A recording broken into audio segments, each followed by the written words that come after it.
Le sale boulot. Le sale boulot. Ah oui. Mamadi Doumbouya et son sale boulot. Chers compatriotes, bonjour, bonsoir.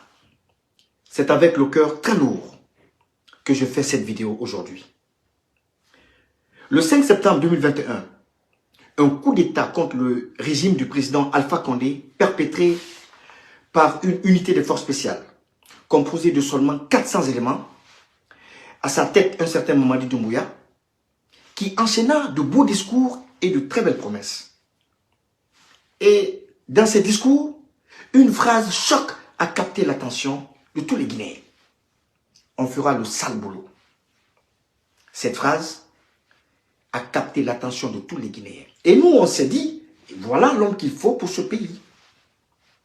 Nous qui pensions que le sale boulot consistait à éradiquer la corruption à grande échelle dans le pays, à renforcer la cohésion sociale, à tuer l'ethnie, à stopper les grandes saignées financières de l'État.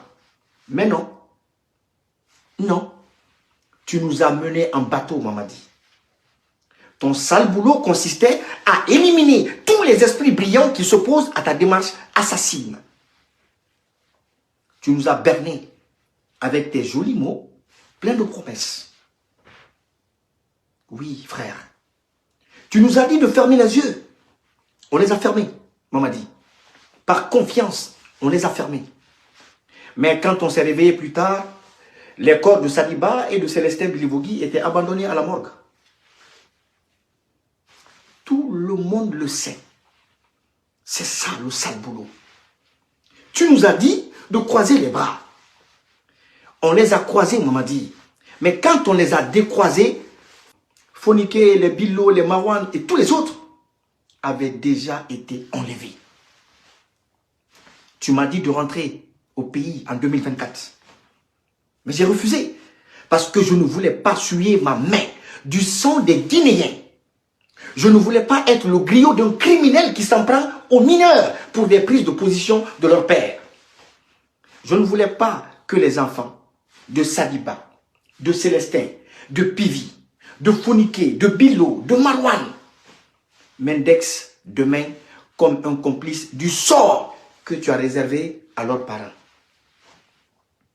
C'est ça ton sale boulot. Aujourd'hui, Toumba paye les frais.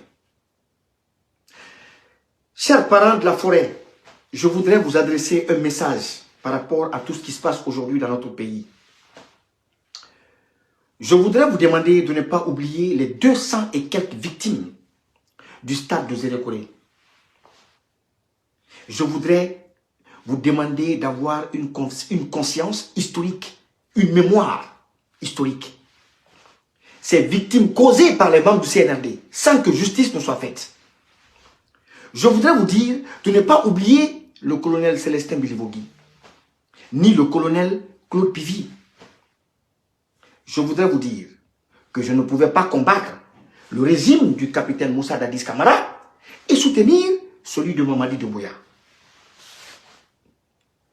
Je ne suis pas ce forestier.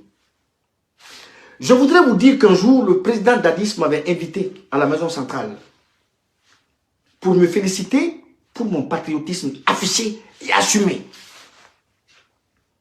Ce jour-là, nous avons fait plus de 2 heures d'échange sur les questions brûlantes du pays et surtout sur son regard vis-à-vis de mon combat.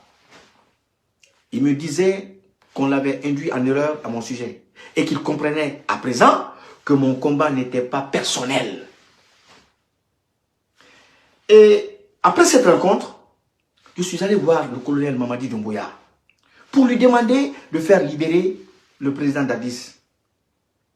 C'est là qu'il m'a dit que c'est le président Dadis lui-même qui avait insisté pour que le procès soit organisé afin qu'il lave son honneur. Parce qu'il prétendait briguer la magistrature suprême lors des échéances électorales à venir. Au fond de moi, j'ai fait mes propres analyses. Je me suis dit, Dadis aura tous les problèmes avec ces gars-là. Tous les problèmes de Dadis ont commencé là, lorsqu'il a émis la volonté de se porter candidat aux futures élections. Et pareil pour Toumba Diakité. Le 10 février, lorsqu'il avait été extrait de la maison centrale, j'avais fait cette publication. Lisez-la. J'avais fait cette publication. Et comme vous le savez, chers compatriotes, j'ai été le premier artiste à soutenir le CNRD de façon ouverte et assumée. Le jour même du coup d'État, qui ne m'a pas vu dans les rues de Conakry? Qui n'a pas entendu la chanson La route est barrée, chantée contre la CEDEAO, qui était sur le point de sanctionner la Guinée, comme elle l'avait fait au Mali? Qui ne m'a pas entendu dans les médias nationaux et internationaux à défendre la charte et les 10 points élaborés par le CNRD? Qui ne m'a pas entendu? Tout le monde m'a entendu défendre la charte. Une charte qui constituait la Bible et le Coran de la transition. Et les 10 points qui en constituaient les versets. Et contre vents et marées, j'ai crié sur tous les toits. J'ai demandé aux plus sceptiques d'accorder le bénéfice du doute à Mamadi et à ses hommes. Je l'ai fait. Les archives sont là. Parce que je croyais foncièrement au caractère sacré de la parole du soldat. Oui. Mais cette confiance m'a coûté un visa direct pour l'exil. Et vous le savez. Cette confiance a coûté un visa pour l'exil à tous ceux qui ont cru au CNRD. Parce que le jour où Sadiba et Célestin Bilivogui ont été éliminés par règlement de compte, le jour où les médias ont été fermés, où les phoniqués, Billo, les Marouane ont été kidnappés pour avoir exprimé leurs opinions, j'ai compris la vraie définition du sale boulot. Et qui sera la prochaine victime? Mamadi, qui? Qui sera sacrifié au nom du sale boulot? Le sale boulot qu'on a promis aux Guinéens. J'espère que mes enfants se portent bien. J'espère que quand tu te pavanes avec tes enfants, tu as à l'esprit que tu prives les miens d'école. Que tu les prives de tous les droits dont l'enfant doit jouir pour s'épanouir dans une société qui lui garantit la sécurité. J'espère que tu as ça à l'esprit. J'espère que ton sale boulot ne s'applique pas à mes enfants. J'espère bien. Parce que le sale boulot que tu as promis aux Guinéens, aujourd'hui, a montré son vrai visage, a montré sa vraie face. Toumba Diakité, je pense que c'était la goutte de trop.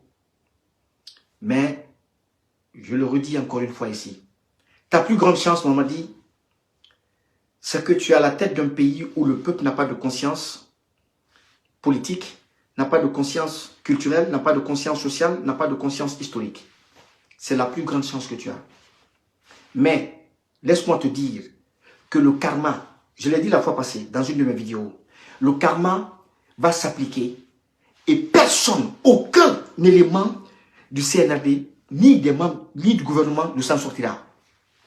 Chacun payera en tant que témoin parce que le silence devant le crime a ses implications dans le crime commis, disait le président Sékou Touré.